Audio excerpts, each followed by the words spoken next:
Hello അസ്സാം വലൈക്കും welcome back to my YouTube channel. ഇന്നത്തെ വീഡിയോ ഒരു സ്പെഷ്യൽ വീഡിയോ ആണ്. നമ്മൾ പഴുത്ത മാങ്ങ വെച്ചിട്ട് നമുക്ക് അടിപൊളിയായിട്ട് ടേസ്റ്റ് ആയിട്ടുള്ള ഒരു നല്ല മാമ്പഴ പുളിശ്ശേരിയാണ് കേട്ടോ. സാധാരണ ഞാൻ കണ്ടിട്ടുള്ളതൊക്കെ നമ്മൾ മാങ്ങ അതുപോലെ കണ്ടിട്ടിട്ട് വേവിച്ചെടുക്കുന്നതാണ്. ഇത് നമ്മൾ പഴുത്ത മാങ്ങ എടുത്തത് പീസാക്കിയിട്ട് മുറിച്ചാണ്ട് നമ്മുടെ ഒരു ചട്ടിയിലേക്ക് ഇട്ടിട്ടാണ്. നമ്മൾ ഫ്ലെയിം ഒന്നും ഓൺ ആക്കിയിട്ടില്ല കേട്ടോ. അപ്പോൾ ഇപ്പോൾ മാങ്ങയുടെ സീസൺ അല്ലാത്തതുകൊണ്ട് നമ്മൾ കടയിൽ നിന്ന് വാങ്ങിച്ചിട്ടുള്ള മാങ്ങയാണ് എടുത്തിട്ടുള്ളത്. അപ്പോൾ മാങ്ങയുടെ സീസണൊക്കെ വരുമ്പോൾ നമുക്ക് ആ കുഞ്ഞു മാങ്ങ കിട്ടുമല്ലോ. അപ്പോൾ ആ മാങ്ങ അതുപോലെ അങ്ങോട്ട് എടുത്തിട്ട് ചെയ്യുക. ഇപ്പോൾ നമ്മൾ കടയിലെ മാങ്ങ അത്യാവശ്യം വലിയ മാങ്ങ ആണല്ലോ കിട്ടില്ല, അതുപോലെ കണ്ടിട്ട് വേവിച്ച ഒരു രസം ഉണ്ടാവില്ല. അപ്പോൾ അതുകൊണ്ട് നമ്മൾ പീസാക്കിയിട്ടുണ്ട്. 3 മാങ്ങ എടുത്തിട്ടുള്ളത് പീസാക്കി വെച്ചിട്ടുണ്ട്. അതിലേക്ക് ഇനി നമുക്ക് 2 പച്ചമുളക് ചേർത്ത് കൊടുക്കുക. നടു കീറിയിട്ട് ഇതിലേക്ക് ഇട്ട് കൊടുക്കുക.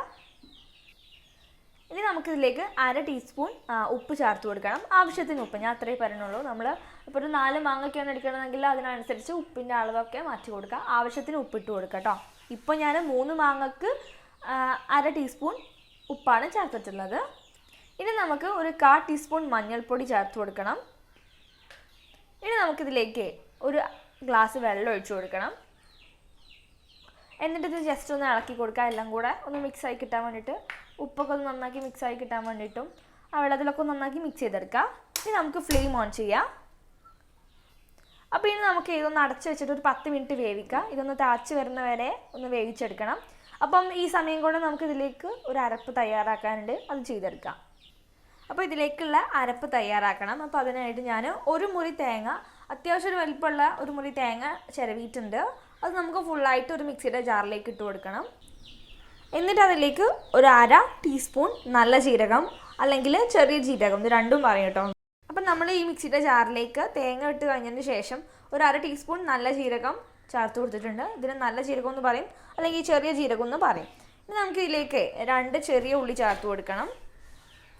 ഇനി നമുക്കിതിലേക്ക് ഒരു 1/2 ഗ്ലാസ് വെള്ളം കൂടെ ചേർത്തിട്ട് വേണം കേട്ടോ അരച്ചെടുക്കാൻ. നന്നാക്കി പേസ്റ്റ് ആക്കിയിട്ടുണ്ടെങ്കിൽ ഒരു 1/2 ഗ്ലാസ് വെള്ളം കൂടെ ഒഴിച്ചിട്ട് വേണം അരച്ചെടുക്കാൻ. അപ്പോൾ നമ്മുടെ മാങ്ങ ഇപ്പോൾ നന്നായി തിളച്ചിട്ടുണ്ട്, പാകത്തിന് വന്നിട്ടൊക്കെ ഉണ്ട്. നമുക്കിതൊന്ന് തുറന്നിട്ട് ഒന്ന് ഇളക്കി കൊടുക്കാം ഫസ്റ്റ്.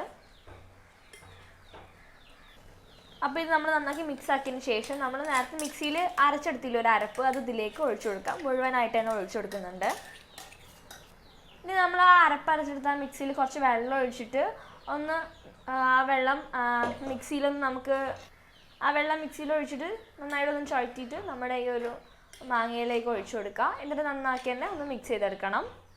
നമ്മൾ ആ അരപ്പ് മാങ്ങയിൽ മിക്സ് ആവുന്ന രൂപത്തിൽ നന്നാക്കി തന്നെ മിക്സ് ചെയ്തെടുക്കണം. ഇനി നമുക്ക് ഇതിലേക്ക് 2 ടേബിൾ സ്പൂൺ തൈര് ഒഴിച്ചു കൊടുക്കണം.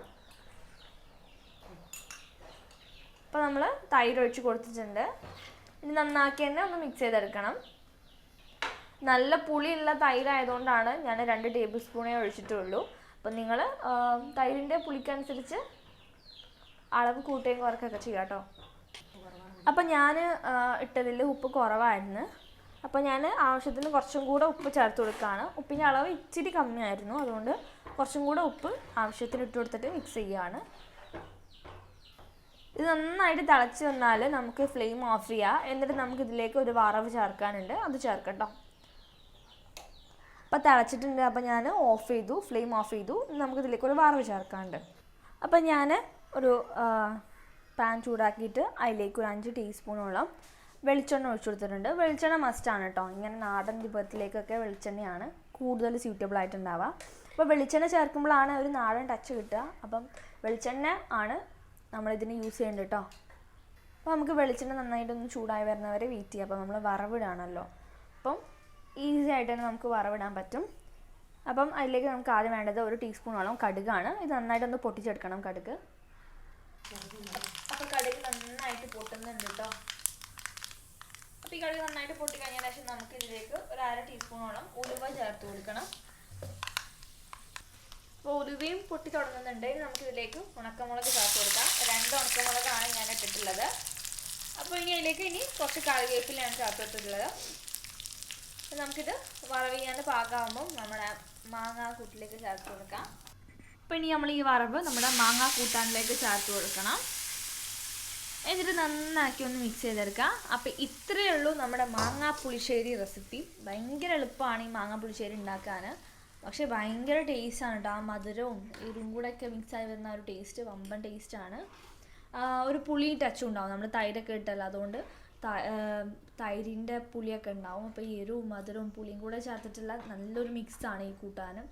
അപ്പം നിങ്ങൾക്ക് എല്ലാവർക്കും തീർച്ചയായിട്ടും ഇഷ്ടപ്പെടും. അപ്പം എന്തായാലും എല്ലാവർക്കും ഒന്ന് ഷെയർ ചെയ്ത് കൊടുക്കുക, ലൈക്ക് ചെയ്യുക. അപ്പോൾ അടുത്തൊരു നല്ല വീഡിയോ ആയിട്ട് വരുന്നവരെ ബൈ, ടേക്ക് കെയർ. പിന്നെ നമ്മുടെ ചാനൽ ഫസ്റ്റ് ആയിട്ട് കാണുമെങ്കിലും സബ്സ്ക്രൈബ് ചെയ്യാം കേട്ടോ. ബൈ.